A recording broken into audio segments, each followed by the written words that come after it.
Hello, and welcome to the last virtual session for Writing 122.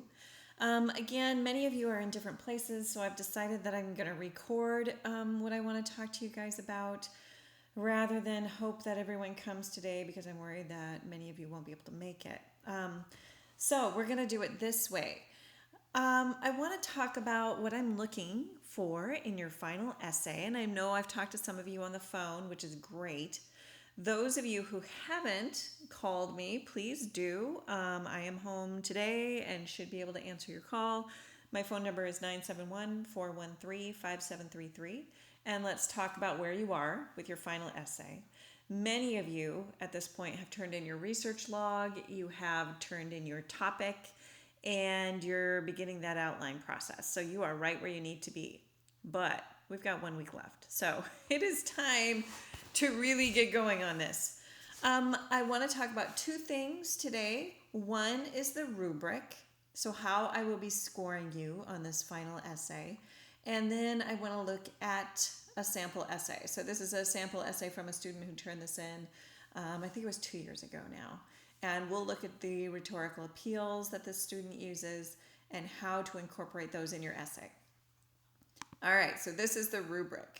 I am looking for an argumentative essay. You guys are presenting inquiry essays, so you've figured out something that you're inquiring about, right? So a question you have, and I have to admit, I'm really excited to read your papers. There are some great topics out there. There's, things like animal farming. I know I'm not getting that terminology right, but are we using too much land to raise animals, and is that causing world hunger? I think that's a fantastic topic. Violence, right, and television, and does that cause aggressive behavior in kids? That's one that we are always struggling to address. Both of those are great topics. And then there's an interesting one too about boycotts, and are boycotts effective? And I think that is truly an inquiry essay, because I think in history we have seen where it can be, but currently I'm not sure those boycotts are. So I look forward to reading those essays. So this is what I'm going to be looking for. I will be looking at purpose and organization. And to aim for an A, you want clear and effective organization. I think, give some feedback to some people that you might want to move some things around in your outline, because the way they're outlined right now, it's going to be confusing. So you want a clear claim, right? So this is going to go back to your thesis. You want lots of transitional strategies. This is something that seemed a bit abrupt in the last couple of essays I got from you. Sometimes there was a really abrupt change between the rhetorical appeals. So you would talk about pathos, then logos, then ethos, but there was no transition really. So make sure you're doing that. Also, start with that introduction. Start broad. Give me the broad topic. Why is this important? Why is it relevant? And then dig into your thesis or your claim. Then we want the logical progression, so the ideas should move in a pattern that makes sense. And then use or make sure you address the opposing arguments. I know some of you are looking at pros and cons, and then of course you are addressing that opposing argument. This is very logical, right? This is the logos rhetorical appeal, and it works. So do make sure you address that other side. Then I am going to look for evidence. And again, if you want an A, make sure you have convincing evidence. So what does that mean? First of all, don't use a quotation that doesn't fit with your argument. I have seen this a few times where I look at the quotation and I think that just doesn't tie into what you're trying to argue. Make sure you have one that supports. Then make sure it is from a credible source. Things like blogs are iffy, because I don't know who wrote that blog, and I don't know what sort of authority they have to talk about this subject. So be very careful about using things like blogs. Usually that's just an opinion piece, and there may be very limited supporting evidence. So I am going to look at the credibility of your sources. And then, are you using evidence and support? Are you going back to your sources and including those in your argument? If you present an argument but there's no support, that also may not get you that A. Um, Vocabulary is clear and appropriate, effective, appropriate style. So check your writing. And then conventions, that's the grammar piece, right? And I will, if there are missing words, if the sentences don't flow, if there are run on sentences or fragments, just be careful of that. This will also affect you if you aren't documenting your sources correctly within the essay. So make sure you're using MLA citations, and we'll talk a little bit about this when we look at the sample paper. But that needs to be done correctly. And if on your works cited page you only have a URL, I will not count that as a works cited page because a URL can change. And I can go to that site and it'll say site not found. And then I have nothing, right? I have nothing to go on as to where this source came from. You need that author. You need the title, right? You need the date it was published. And then you need the date you accessed it in case it's gone when I look. Then I added this at the bottom, rhetorical appeals. I am going to look. Did you use all 3 rhetorical appeals? We've been talking in the last 2 essays about the effective use of rhetorical appeals in both images and in writing. And almost uniformly, you guys have stated that writing uses the rhetorical appeals more effectively. And I think you're right.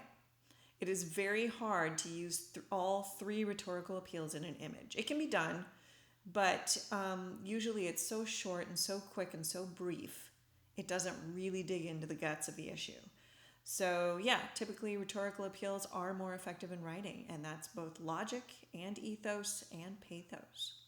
So I'm going to be looking specifically for the use of these 3 things in your final essay. So let's take a look, and this rubric is available on the assignment page where you turn in your final essay. So if you want to look at that now, you are welcome to do so. It's there. It's also on the peer editing form, so you can look at it there as well. But this is how I will be grading your final essay. So let's go to our sample essay. This was a fascinating topic. It was about moon colonization, which we think, what? That's ridiculous. But, the more I think about sort of the destruction of our Earth, the more I think, well, are there other options? Or are we just going to let this place fall apart? And then what, right? So, the topic seems very science fiction-y, and yet I don't think it's irrelevant. I think it does have some relevance. So let's look at his essay.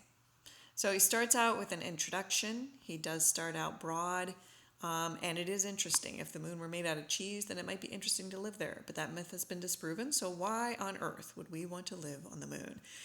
This writer does have a very dry sense of humor, and it comes out in his writing, and it's fun, right? But that right there is the use of pathos, right? He's using humor to draw us in.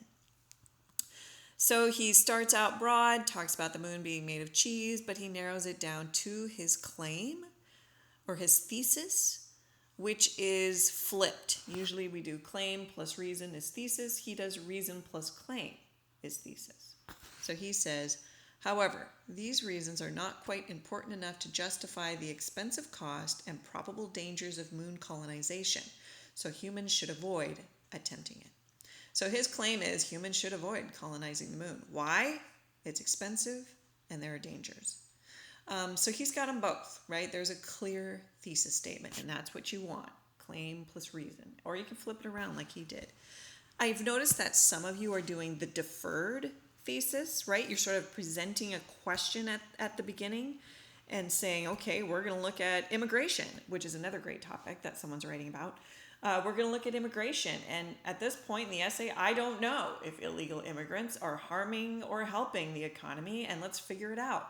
So this writer is going to walk through, right, both the pros and the cons, or benefits and limitations of illegal immigrants, and then she's going to give us her thesis at the end. That is perfectly acceptable and natural, especially for an inquiry essay. Show us the questions, show us what you're inquiring, get to the end. All right, so his first argument after the thesis is a logical one. So logos is present in his essay.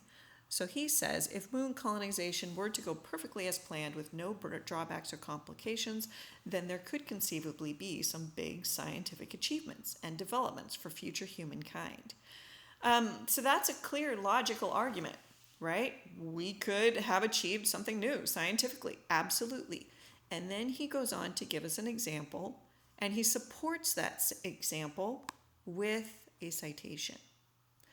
So when you're doing your essay and you are documenting your sources, I should be seeing this all the way through your essay, right? Again and again and again. Where did you get this information? You got it from this author, right? And this is the support this author has given in the particular article that you used there. It should be an author's last name in parentheses, and then maybe a page number, if that's appropriate. Most websites aren't going to have page numbers, so it may just be the author's last name. But when I see this, I can go down to the Works Cited page, right? And I'm going to fly down to the Works Cited page. Here's the author. I know exactly the article that came from. It is right here. Here's the title, source, here's a website. I can click on that and go to this link. So that's why you need the author. I know sometimes we wonder, why do we have to cite sources? Well, it's because I want to be able to check on your proof. And if I can't check on it, then I'm going to have some doubt there. So just citing a source like this and then me being able to identify it plays into ethos, right? That is ethics. You have taken information from a source, you have documented it, I can follow the trail and I can check on it. And right there, you've addressed ethos within your paper.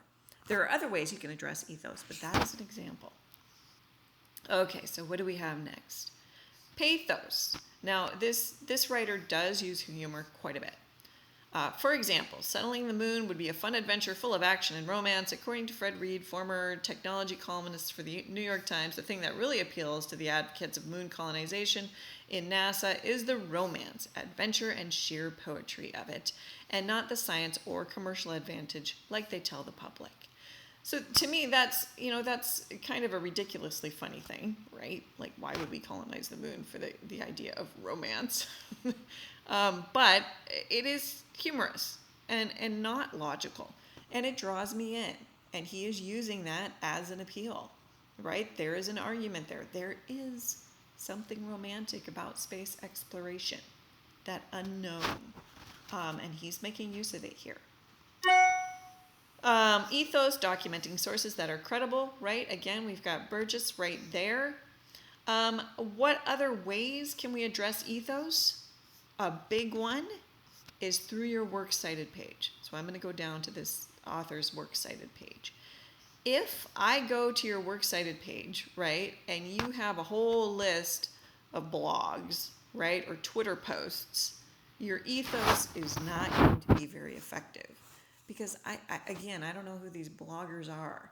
And someone who posts on Twitter, that's more of an opinion, right? Typically, Twitter is full of opinions. And they can be pretty radical, and I don't know if they're based on much truth. So be very careful where you take your sources from. This one is from nature.com, which, is probably okay. I would need to go and look. This one's from the Discovery Channel, which is reputable, so, that's probably going to be fine. I'm also going to look at the types of sources. So he's got a couple that are .gov, right? He took this one from NASA. So if the government is probably going to post information that's credible. I mean, if not, we're already very critical of our government. That would just make us criticize it even more. So they've got to be careful. So this is going to be a reliable source. So ethos is going to be addressed, right, through your sources. And another way ethos is addressed is through the authoritative tone that you take. So if you write your essay and all the way through you're saying, well, I think we should do this and this, or I believe we should do this and this, your ethos is undermined. Because, well, why should I believe you? right? I don't, what authority do you have? Instead, state it like fact.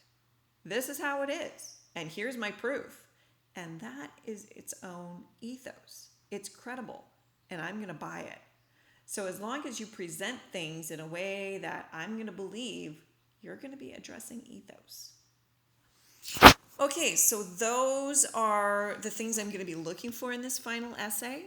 Please do document those sources, right? Use those quotations from the text. I'm very excited to read your pieces. I think you have some great inquiry essays. We do have the essays are due next week, and then the week after that is the last week of school. So we're coming down to the wire. Let's get it done. If you have questions, please give me a call and let's get those questions answered now. All right, I look forward to reading your papers.